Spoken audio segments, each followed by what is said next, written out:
Pemirsa, seorang bocah miskin, Indah, warga Dusun Kemangan, Simpang Pet, Nagan Raya, Aceh sudah 3 tahun tidak bisa bangkit dari tempat tidurnya. Sang bocah ini menderita penyakit yang bisa dibilang aneh, yang tidak bisa didiagnosa jenis dan penyebabnya secara medis. Penyakit tersebut membuat tubuh kecil Indah mengalami kejang-kejang selama 3 tahun.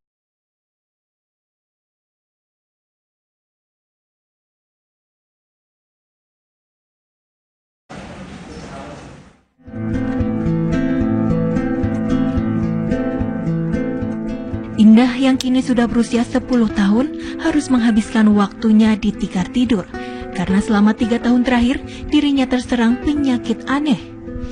Ia kerap mengalami kejang-kejang dan tubuhnya lambat laun menjadi semakin kurus. Orang tua Indah yang sehari-harinya bekerja sebagai buruh tani telah menjual seluruh hartanya untuk mengobati Indah. Indah pun sudah dibawa berobat mulai dari dokter hingga ke dukun. Namun tak ada yang tahu secara pasti penyakit apa yang dialami oleh bocah perempuan ini. Kini orang tua Indah hanya bisa pasrah karena sudah tidak mempunyai biaya untuk mengobati sang buah hati. Orang tua Indah hanya bisa berharap adanya uluran tangan dari dermawan atau pemerintah yang sudi membantu pengobatan Indah. Indah sakit semenjak usia 7 tahun.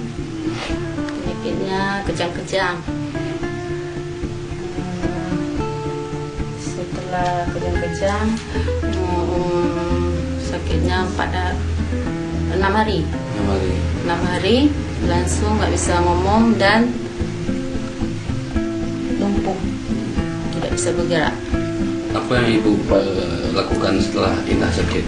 Ada bawa rumah sakit atau berobat di mana? Indah waktu pertama sakit saya bawa ke rumah sakit Ujung Patiha. Lalu di Ujung Patiha nggak sanggup, dirujuk ke Banda Aceh. Setelah di scanning ternyata Indah nggak ada penyakit, kata dokter. Sakitnya sudah menjelang 3 tahun. Sekarang masih berobat nih saya.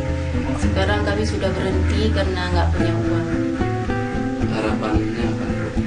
Harapan Indah sembuh, tapi gimana ya? Sudah nggak ada harapan.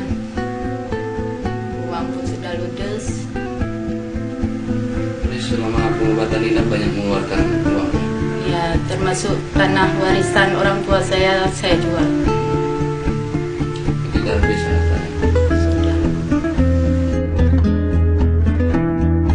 Kini, Indah yang hanya bisa tergolek lemah di tikar tidurnya hanya bisa berharap ada pihak yang kiranya sudi membantu biaya pengobatan untuk dirinya.